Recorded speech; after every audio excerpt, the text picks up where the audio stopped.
Good morning, St. Andrews. It is a privilege to be with you again. I'd love to talk to you this morning about the Sabbath. My wife and I, Gabby, have been trying to re-implement this practice into our lives, and a gentleman named John Mark Comer in his book, The Ruthless Elimination of Hurry, frames it really well and gives us really good language and practices to implement on our Sabbath. And a gentleman named Dan Allender has this to say about it. So let me read this quote for us. The Sabbath is an invitation to enter delight. The Sabbath, when experienced as God intended, is the best day of our lives. Without question or thought, it is the best day of the week. It is the day we anticipate on Wednesday, Thursday, and Friday, and the day we remember Sunday, Monday, and Tuesday. Sabbath is the holy time where we feast, play, dance, sing, laugh, tell stories, read, paint, walk, and watch creation in all its fullness.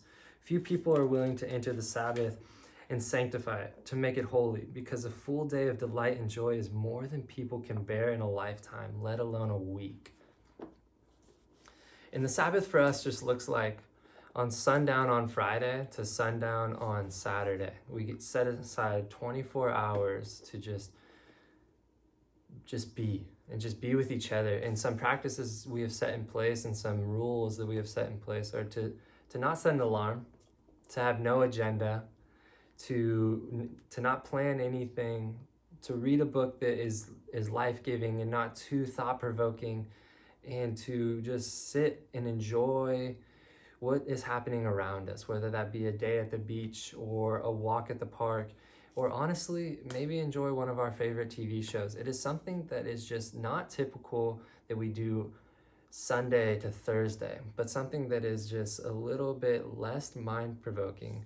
And I would just encourage you guys, if you guys do not have the ability to do 24 hours, I would just encourage you to set aside 2 hours, 4 hours to put your phone down, to not make any plans, maybe enjoy a meal with good friends, with family for far too long, and just sit and just don't worry about the next thing.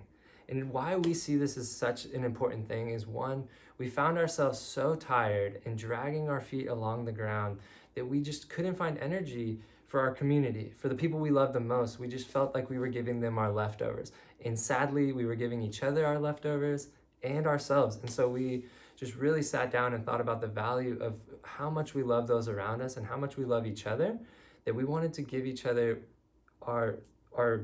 the overflow of what God is so readily giving us. And so we found that the Sabbath was something that could re-energize us each and every week, that could fill us up so that we may be able to give that same love that God is giving us to our community and to each other. And let me just show you that the importance of this to us is found in Genesis 2, chapter 2, verse 2.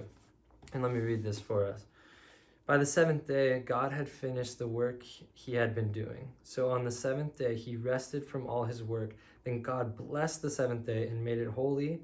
Because of it, he rested from all the work of creating he had done.